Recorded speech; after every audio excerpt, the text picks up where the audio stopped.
Halo, jadi kita bertemu lagi ya di pertemuan kali ini di mata kuliah bioteknologi. Jadi pertemuan kali ini akan membahas tentang bioteknologi pangan enzim. Kalau pertemuan lalu kita sudah membahas tentang bioteknologi pangan modern ya, kalian bisa baca sendiri dari materi yang kemarin ya karena cukup singkat.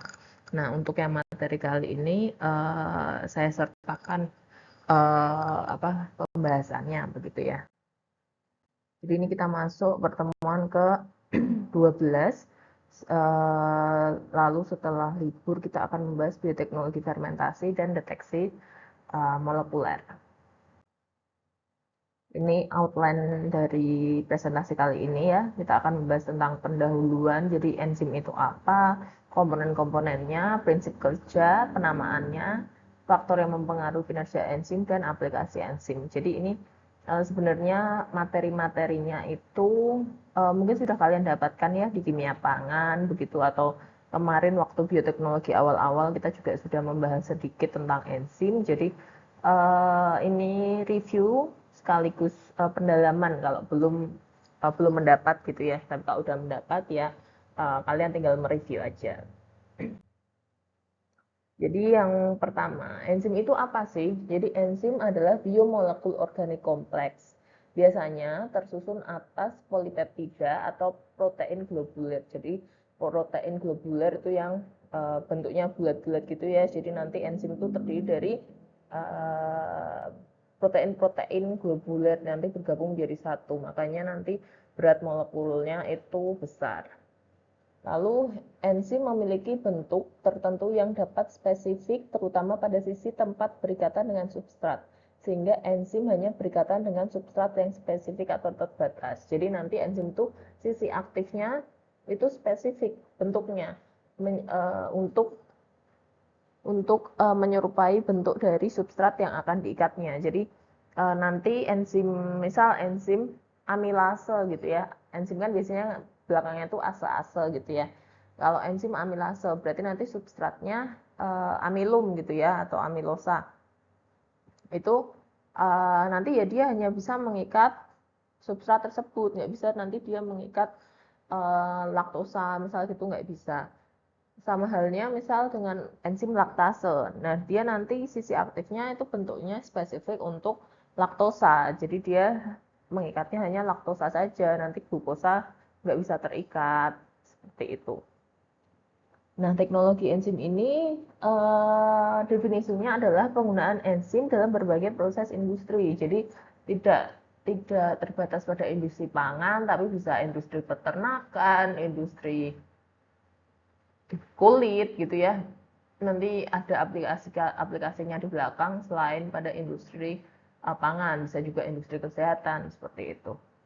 Nah, teknologi enzim ini meliputi beberapa tahap. Yang pertama purifikasi, isolasi, produksi, dan imobilisasi seperti itu. Lalu fungsinya enzim itu apa? Jadi dia bisa untuk produksi makanan, preservasi dan sortasi energi, dan meningkatkan kualitas lingkungan. Jadi tergantung ya pemakaiannya di industri mana. Jadi pemakaiannya tujuannya apa, baru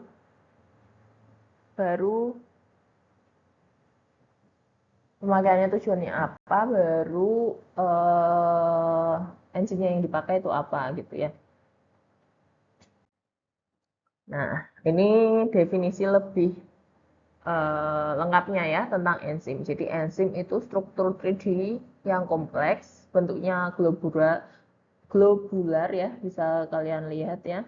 Ini banyak apa bulatan-bulatan seperti itu ya, dia bergabung jadi satu. Lalu tidak berubah secara permanen selama proses. Jadi enzimnya itu tetap, yang berubah itu substrat menjadi produk. Enzimnya tetap ya. Jadi yang diubah itu substratnya diubah menjadi produk. Enzimnya tidak berubah.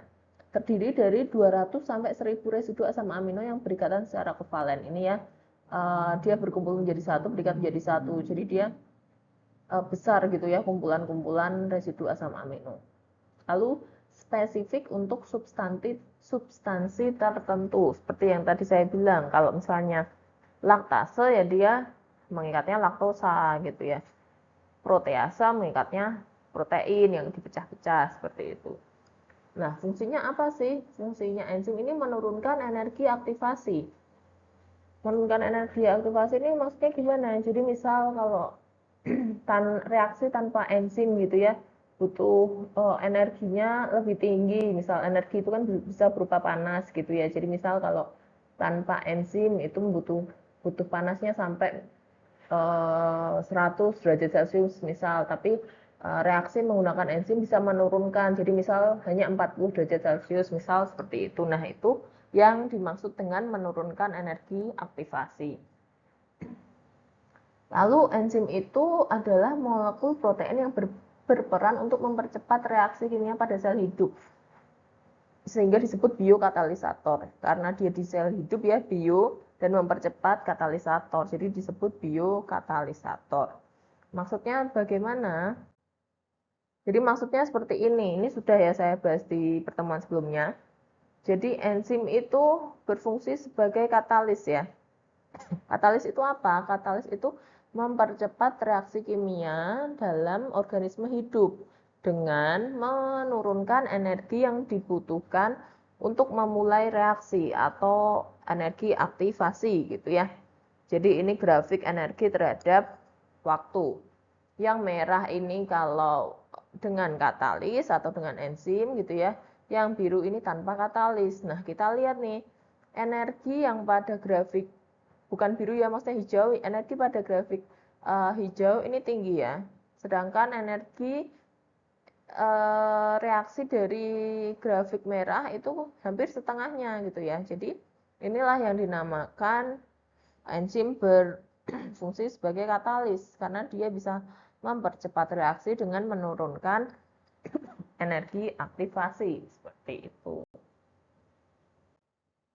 Nah, enzim itu terdiri dari apa saja sih? Jadi enzim itu kalau bentuk inaktifnya disebut apoenzim gitu ya. Apoenzim yang ini, yang besar ini ya, ini apoenzim. Lalu ada juga bagian yang namanya kofaktor dan koenzim. Ini koenzim, ini kofaktor. Kofaktor adalah komponen anorganik yang membantu mengkatalisis reaksi. Ini biasanya berupa mineral. Sedangkan kalau koenzim ini komponen organik.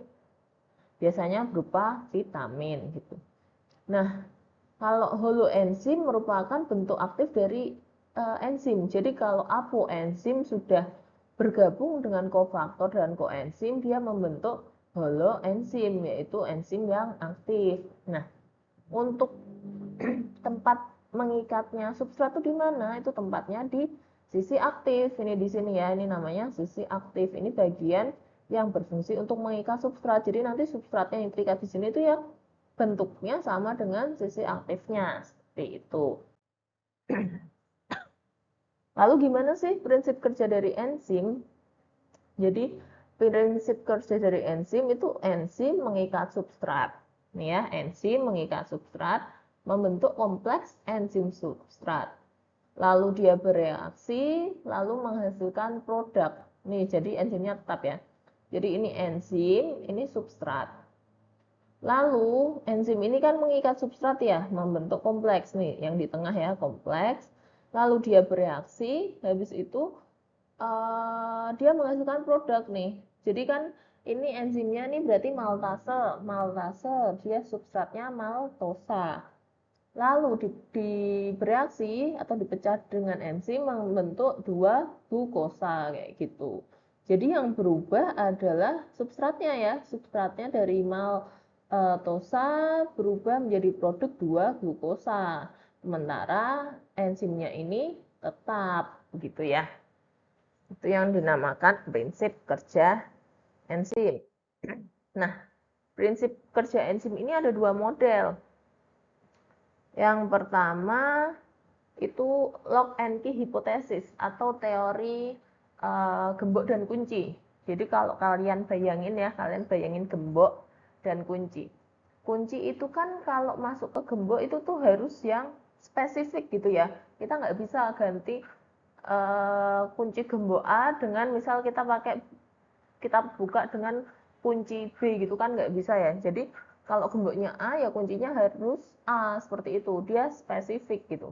Nah, itu yang dinamakan teori gembok dan kunci. Jadi antara substrat dan sisi aktif itu sesuai gitu ya. Sesuai nih kan kalau bentuknya ini kayak bergerigi gini, nanti substratnya juga harus bergerigi biar nanti bisa menyatu atau mengikat gitu ya. Like a key fits into a lock very precisely. Jadi sangat sangat tepat gitu ya.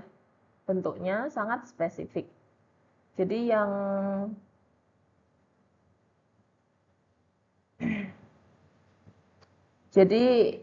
ini enzimnya, ini substratnya gitu ya. Lalu dia membentuk kompleks enzim substrat yang temporary ya, atau yang nanti akan berubah. Jadi ini temporer, habis itu setelah bereaksi nanti yang dihasilkan produk gitu ya. Nih, produk mempunyai bentuk yang berbeda dari substratnya gitu ya. Saat sudah terbentuk, produk itu akan dirilis dari sisi aktif gitu ya. Setelah produk dirilis nanti, jadi kan ini kan enzim, ini substrat, lalu ini yang berikatan ya, menjadi kompleks. Nah, setelah dia bereaksi kan nanti kan produknya dirilis ya, kayak yang gambar sebelumnya itu. Nah, nanti enzimnya udah bebas lagi, enzimnya siap untuk mengikat substrat lagi, seperti itu. Lalu ada juga nih model yang kedua, namanya induced feed model. Jadi kalau tadi itu yang lock and key hipotesis, itu bentuk substrat harus sama persis atau spesifik dengan enzimnya. Nah, kalau yang induced feed model ini, enzimnya ini dapat membentuk sesuai bentuk substratnya. Jadi dia kayak menyesuaikan diri gitu. Jadi ini kita lihat gambarnya ya. Ini yang biru enzimnya, yang kuning dan hijau ini substrat. Ini kan sisi aktifnya tidak sama persis ya dengan sisi substratnya ya. Nah, si enzim ini bisa nih menyesuaikan diri dengan bentuk substratnya gitu ya. Sudah menyesuaikan diri, dia membentuk kompleks begitu ya, lalu bereaksi dan menghasilkan produk.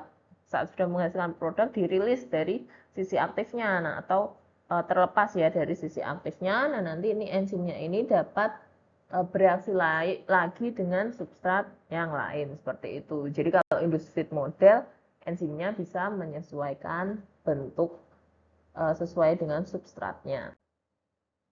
Nah, tadi kita udah belajar tentang prinsip kerja enzim, sekarang kita belajar tentang penamaan enzim.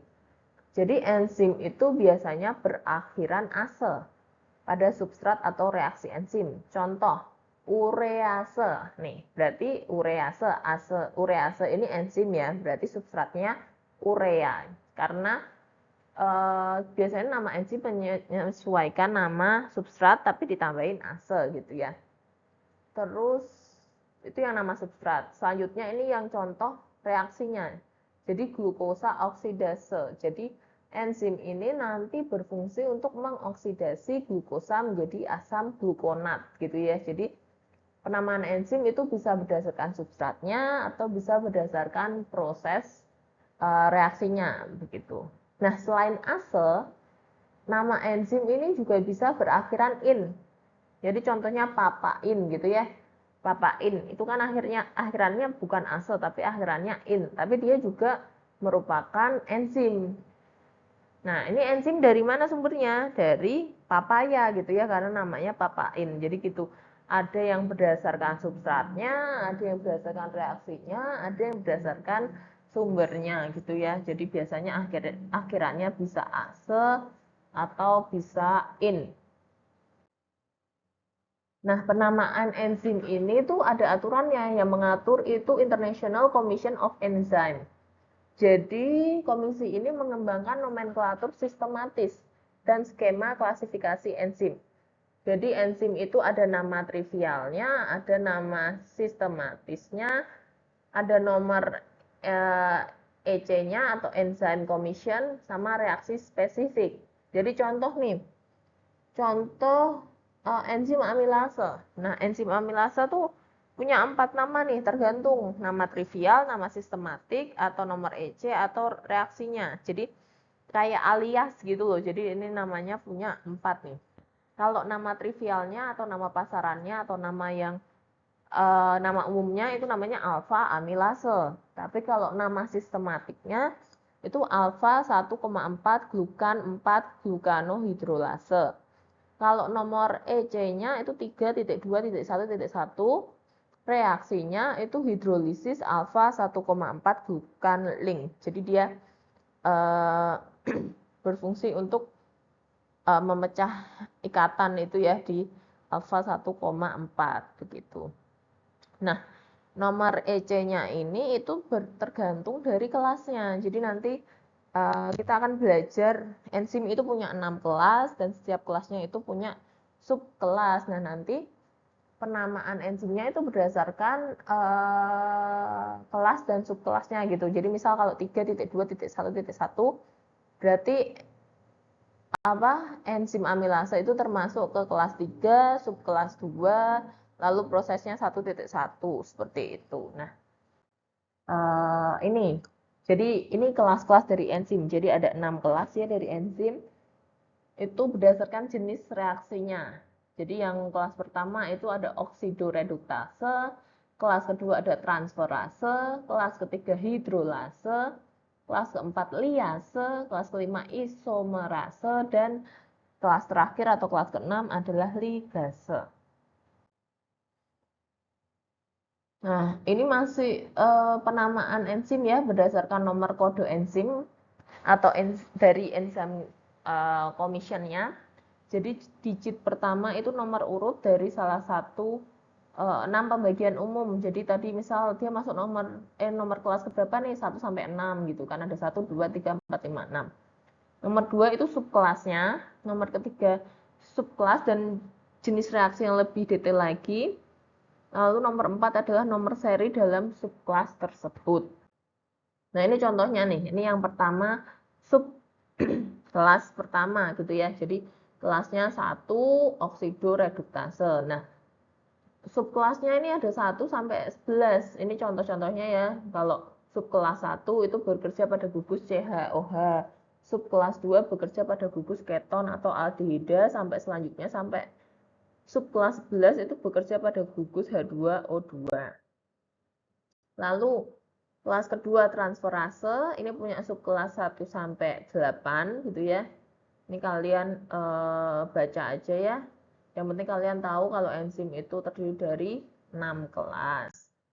Lalu kelas ketiga ada namanya kelas hidrolase, kelas keempat liase, kelas kelima isomerase, kelas keenam ligase, seperti itu. Jadi tadi kelas 1 sampai 6. Nah, ini kita contoh tadi ya amilase.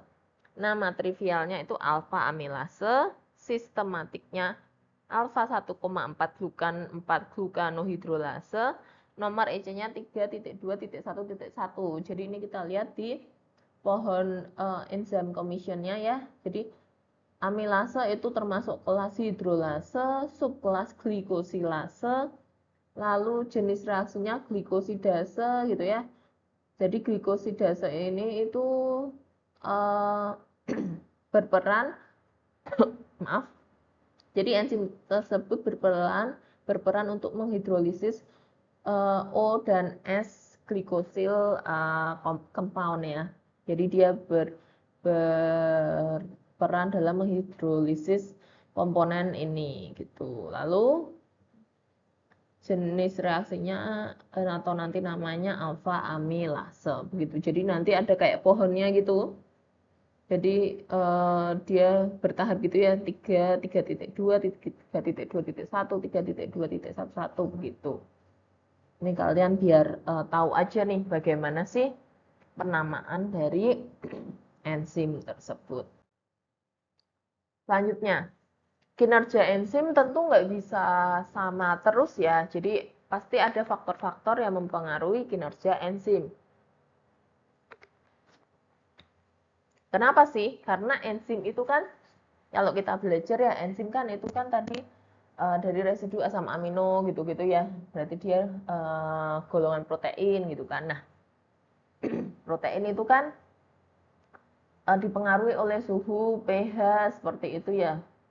Kalau suhu terlalu tinggi, protein bisa terdenaturasi atau nanti misal berarti enzimnya tidak bisa bekerja. Nah, seperti itu. Jadi enzim itu punya suhu dan pH optimum.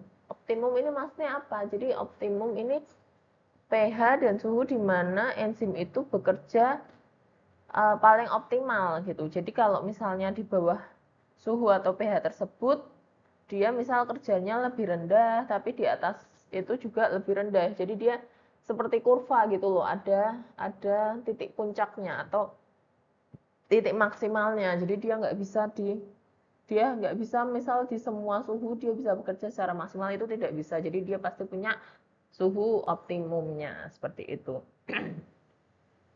Jadi kita akan bahas yang pertama suhu. Jadi suhu yang semakin meningkat itu menyebabkan aktivitas enzim juga semakin meningkat sampai batas suhu maksimal gitu ya.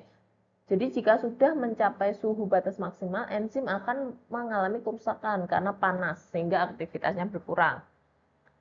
Ini kenapa? Karena tadi enzim itu kan termasuk protein ya. Protein kalau mendapat suhu yang tinggi dia akan terdenaturasi. Jadi makanya kalau enzim itu suhunya lebih tinggi dari suhu maksimalnya, dia aktivitasnya akan berkurang. Lalu aktivitas enzim ini menjadi optimal pada suhu tertentu tergantung enzimnya yang disebut suhu optimal. Jadi setiap enzim itu punya suhu optimalnya masing-masing. Jadi kita nggak bisa pukul rata nih enzim A, B, C terus kita pakai suhunya misal 50 semua gitu. Nggak bisa karena setiap enzim punya suhu optimalnya. Jadi misal enzim A dia lebih optimal di suhu 30, misal enzim B di 40, enzim C di 50 seperti itu. Lalu enzim itu juga bisa menjadi inaktif pada suhu penyimpanan yang rendah. Jadi kalau suhunya terlalu tinggi dia aktivitasnya berkurang. Nah, kalau suhunya terlalu rendah dia juga inaktif seperti itu ya. Makanya harus yang di suhu optimal. Lalu yang selanjutnya derajat keasaman atau pH. Enzim ini juga bisa bekerja optimal pada pH tertentu. sesuai untuk mengubah ionisasi substrat atau residu asam amino dalam enzim. Jadi kalau misalnya dia pH-nya terlalu tinggi atau terlalu rendah itu juga kerjanya tidak maksimal gitu ya. Jadi aktivitasnya bisa menurun. Selanjutnya konsentrasi substrat. Jadi kalau konsentrasi substrat ini akan mempengaruhi juga nih aktivitas enzim. Nanti dilihat dengan persamaan Michaelis-Menten ya. Nanti kurvanya berbentuk parabola, jadi itu ada hitungannya sih kalau yang persamaan Michaelis-Menten. Nah, ini kita akan belajar yang faktor pertama dulu nih. Aktivitas enzim yang dipengaruhi oleh suhu. Jadi sebagian besar enzim itu memiliki suhu optimal sekitar 30 derajat Celcius. Namun beberapa bakteri ini memiliki enzim yang dapat tahan suhu yang sangat tinggi hingga 100 derajat Celcius. Jadi misalnya bakteri termofilik gitu ya. Contohnya tuh misal bakteri yang bisa hidup di kawah gitu ya. Kawah kan panas ya. Nah, kalau bakteri yang bisa hidup di suhu tinggi itu kan namanya bakteri termofilik. Contohnya tadi yang bakteri di kawah. Nah, kalau bakteri tersebut biasanya akan memproduksi enzim-enzim juga yang suhu optimumnya di suhu tinggi seperti itu. Jadi kalau dia di suhu rendah atau misalnya di suhu 30 yang biasanya optimal untuk sebagian besar enzim, dia nggak bisa bekerja karena dia optimalnya di 100 gitu ya. Itu tadi yang saya bilang setiap enzim tuh punya suhu optimalnya masing-masing. Nah, ini sebagian besar enzim mengalami denaturasi penuh pada suhu 70 derajat Celcius. Jadi ini kecuali enzim-enzim yang tahan suhu tinggi ya. Jadi yang ini adalah kecuali enzim-enzim yang ada di poin kedua ini. Kalau di poin kedua ini dia bisa tahan ya sampai 100, tapi sebagian besar itu mengalami denaturasi di 70 karena tadi ya enzim termasuk golongan protein. Nah, ini contohnya nih, kita lihat di grafik antara aktivitas enzim terhadap suhu ya. Jadi kita lihat kalau dia di suhu yang rendah, ternyata aktivitasnya juga rendah nih. Di suhu 20-an ini aktivitasnya rendah. Tapi sampai di suhu 30-an dia aktivitasnya maksimal, ya. Lalu kalau suhunya semakin meningkat lagi, ini suhunya semakin meningkat lagi, dia akan mengalami denaturasi. Artinya apa? Kalau mengalami denaturasi, enzimnya rusak, artinya ya aktivitas enzimnya juga menurun. Begitu. Kita lanjut ke poin selanjutnya, pH. Tadi kita sudah bahas enzim. Nah, ini juga ternyata aktivitas enzim selain dipengaruhi oleh suhu, dia juga dipengaruhi oleh pH. Jadi enzim memiliki pH optimum yang khas ya, yaitu pH yang menyebabkan aktivitasnya maksimal. Nah, ini pH-nya sekitar 4,8 sampai 8. Pada pH rendah, aktivitas enzim rendah, dan pada pH yang lebih tinggi, aktivitas enzim menurun gitu. Jadi harus di pH optimumnya di mana aktivitasnya paling tinggi. Contohnya, terjadinya browning oleh enzim fenolase dapat dihambat dengan menurunkan pH larutan sampai 3, sebab pH optimal fenolase 6,5. Nah, jadi ini contoh aplikasinya ya. Kalau kalian misal sudah tahu enzim A itu tuh pH optimumnya sekian. Nah, kita mau mencegah nih. Ini konteksnya kita pengen mencegah browning itu ya. Jadi karena kita tahu enzim fenolase itu pH optimumnya 6,5, lalu kita ingin mencegah reaksi yang diakibatkan atau reaksi yang disebabkan oleh enzim fenolase, makanya kita menurunkan pH-nya karena di pH rendah enzim fenolase tidak dapat beraktivitas seperti itu ya. Jadi ini contoh aplikasinya kalau kalian sudah tahu pH optimum dari masing-masing enzim. Nih, jadi ini ya sama ya seperti kurva yang di suhu tadi ya. Ini laju reaksi terhadap pH. Jadi kalau pH-nya terlalu rendah, aktivitasnya itu rendah. Lalu pada pH optimum dia aktivitasnya paling tinggi. Saat pH-nya lebih dari pH optimum dia aktivitasnya kembali menurun seperti itu.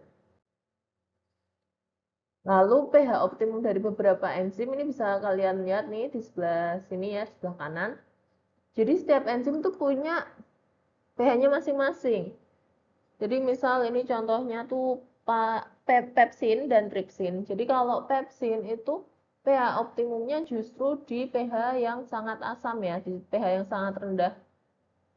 Ini sekitar 1,5, lalu kalau tripsin itu di pH-nya di pH yang tinggi ya, sekitar 7,7 gitu. Jadi ini untuk memperlihatkan bahwa setiap enzim itu punya pH yang optimum masing-masing. Kita nggak bisa memukul rata. Oh, kalau enzim itu pasti optimumnya di pH 4 misal gitu, nggak bisa ya. Jadi setiap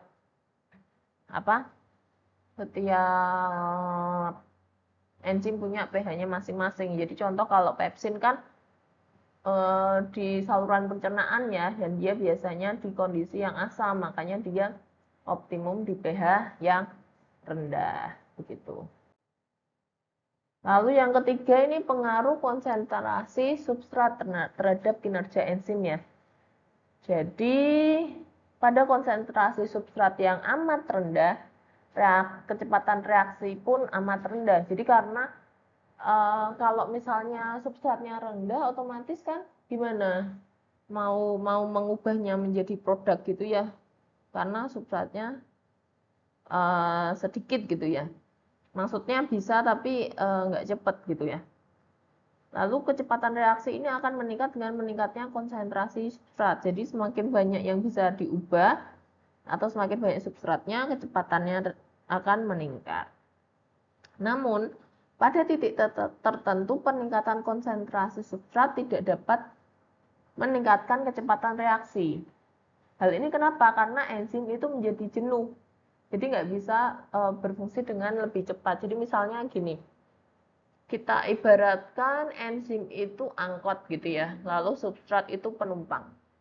Jadi kan kalau misalnya angkot ini, misal substratnya sedikit, dia kan lama tuh ya jalannya karena dia harus ngetem gitu ya, harus ngetem sampai si enzimnya itu penuh atau si angkotnya itu penuh baru dia bisa jalan. Nah, itu yang disebut kalau substratnya rendah. Sedangkan kalau substratnya itu meningkat gitu ya atau banyak, itu cepat. Jadi ibaratnya angkot itu tuh langsung jalan gitu kan kalau penuh. Kalau substratnya penuh gitu ya, substratnya banyak itu angkot tuh langsung jalan, dia nggak ngetem kan. Jadi kecepatannya tinggi.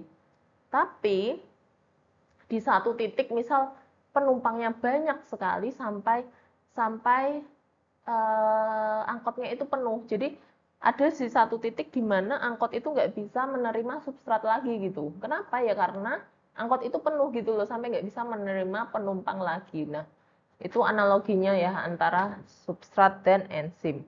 Kalian bayanginnya gitu, biar lebih gampang antara angkot sama penumpang. Jadi kalau rendah, nanti kecepatannya juga rendah, saat konsentrasinya naik, kecepatannya juga meningkat, tapi pada titik tertentu di mana konsentrasi substrat itu udah maksimal, itu udah nggak bisa lebih cepat lagi begitu.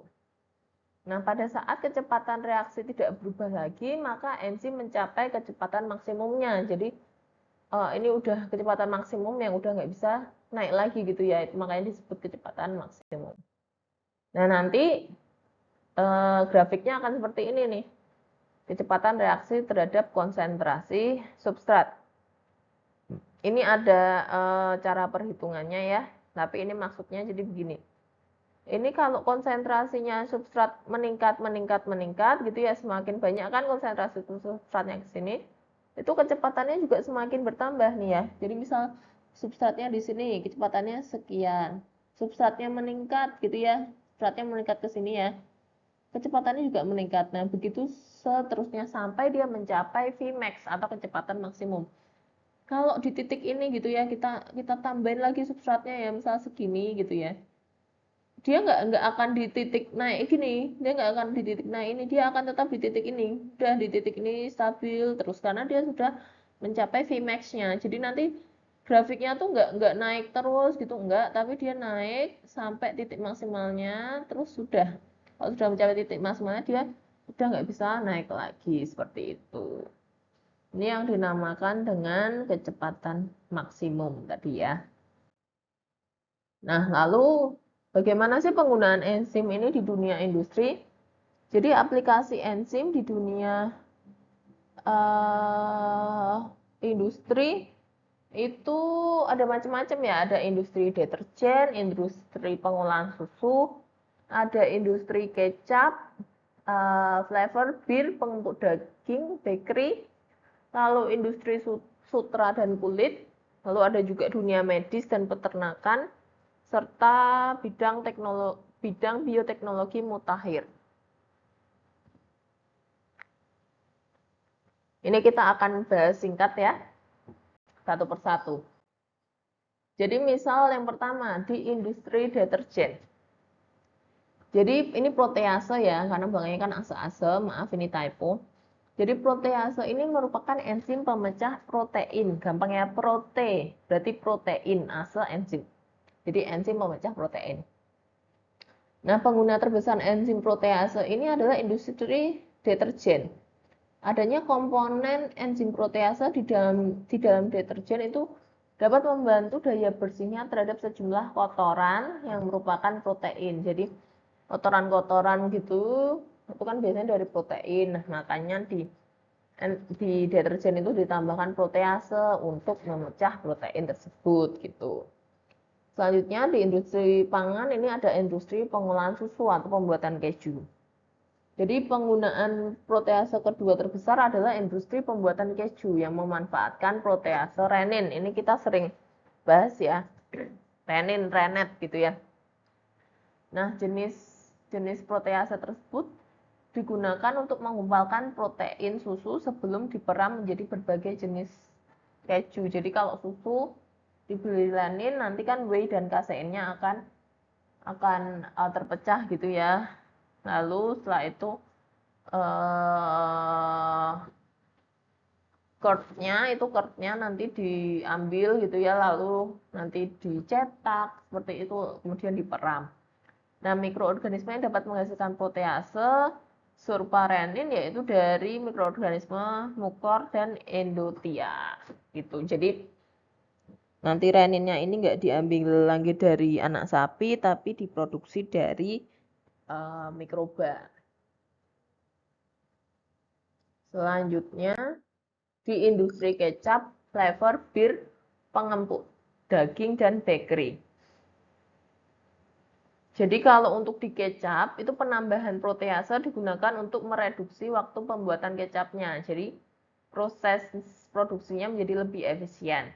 Kemudian penguraian protein bahan dari kedelai dan sel ragi itu membentuk aroma tersendiri yang disukai dalam bahan pangan, sehingga protease juga dimanfaatkan untuk memproduksi flavor protein. Selanjutnya, industri yang memanfaatkan protease jenis papain secara besar-besaran adalah industri bir dan pengempuk daging. Nah, papain ini kalau di bir itu digunakan untuk mengurangi kekeruhannya, jadi biar lebih jernih gitu ya. Sedangkan kalau papain di pengolahan daging itu untuk pengempuk daging. Makanya kalau misalnya kita lihat orang masak daging dikasih daun pepaya itu buat apa sih? Ya untuk mengempukkan daging, karena daun pepaya mengandung papain gitu ya. Nah, kalau di industri daging ini jadi bisa digunakan untuk memakai daging dari hewan lebih tua. Kenapa? Karena daging dari hewan yang lebih tua kan biasanya lebih alot ya, lebih keras. Nah, makanya digunakan nih papain untuk mengempukannya gitu. Nah, selanjutnya pada industri bakery. Jadi kalau industri bakery itu memanfaatkan protease untuk membuat roti, kue, atau produk seperti pizza dengan tekstur khusus yang diinginkan gitu ya. Jadi macam-macam ini penggunaan dari enzim protease, enzim papain. Selanjutnya di industri sutra dan kulit. Jadi kalau di industri garment ini ya, itu pemanfaatan protease di dalam industri pemintalan benang sutra dan pengolahan kulit. Jadi protease serin alkalis itu dimanfaatkan untuk menguraikan skleroprotein ulat sutra sebelum dihasilkan benang-benang sutra yang kemudian dipintal. Nah, kalau di pengolahan kulit, protease serin alkalis bakteri itu digunakan dalam proses penghilangan bulu dan untuk memudahkan proses pewarnaan kulit. Jadi kan bulu-bulu kita kan juga dari pembentuknya dari protein juga gitu ya. Makanya diberi protease gitu ya untuk memecah proteinnya. Jadi nanti bulu-bulunya rontok gitu ya. Jadi kalau bulu-bulunya rontok, tinggal kulitnya aja gitu ya, kulit hewan gitu. Nah, baru kulitnya itu nanti diwarnai nih. Biasanya nanti untuk pembuatan tas, pembuatan sepatu seperti itu. Nah, selanjutnya dunia medis dan peternakan. Jadi kalau di dunia ini protease digunakan sebagai komponen salep penghalus bekas operasi dan sebagai komponen obat-obatan pembantu pencernaan. Lalu penambahan enzim dilaporkan telah memperbaiki kualitas pertumbuhan beberapa hewan ternak. Jadi yang satu di dunia medis untuk menghaluskan bekas operasi, yang satunya di peternakan itu kalau ternyata kalau ditambahkan enzim itu pertumbuhan ternaknya akan lebih baik gitu ya.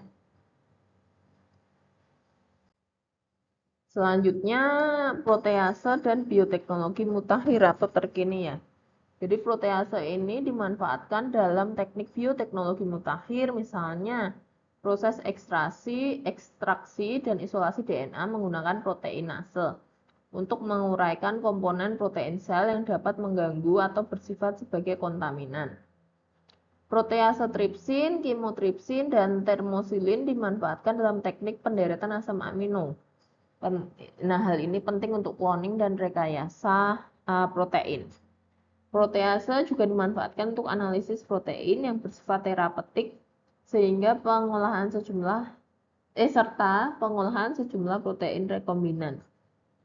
Jadi kalau kita sudah belajar kemarin ya rekayasa genetika, itu kan kita penting untuk mengetahui deretan asam amino ya, misal A, T, G, C, A, T, T, T, T, T, G, G, G, C, C, G, C, A, T, A gitu kan sampai panjang sekali. Itu kita perlu tahu untuk mengetahui karakteristik dari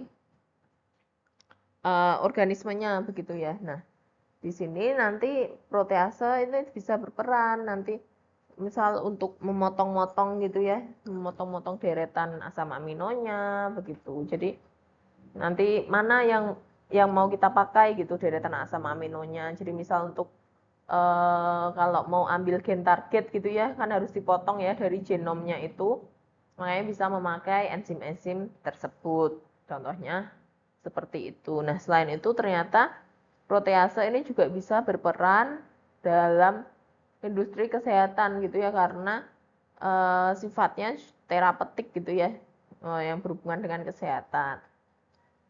Lalu bisa juga digunakan untuk pengolahan protein rekombinan gitu. Jadi itu aplikasi-aplikasi enzim ya di berbagai industri. Semoga bisa dipahami dan semoga kalian bisa mencari juga contoh-contoh ya aplikasi enzim lainnya gitu selain yang sudah disebutkan. Seperti itu. Terima kasih ya. Jadi cukup sekian pertemuan kali ini. Minggu depan kita libur ya, mulai libur. Nanti kita ketemu lagi di tahun depan ya, di tahun yang baru. Jadi selamat menikmati liburannya. Semoga bisa refresh kembali. Jadi nanti di pertemuan selanjutnya kita bisa bertemu gitu ya dengan yang lebih happy gitu ya karena sudah liburan. Seperti itu. Selamat liburan. Selamat menikmati liburan dan sampai jumpa di tahun depan. Terima kasih.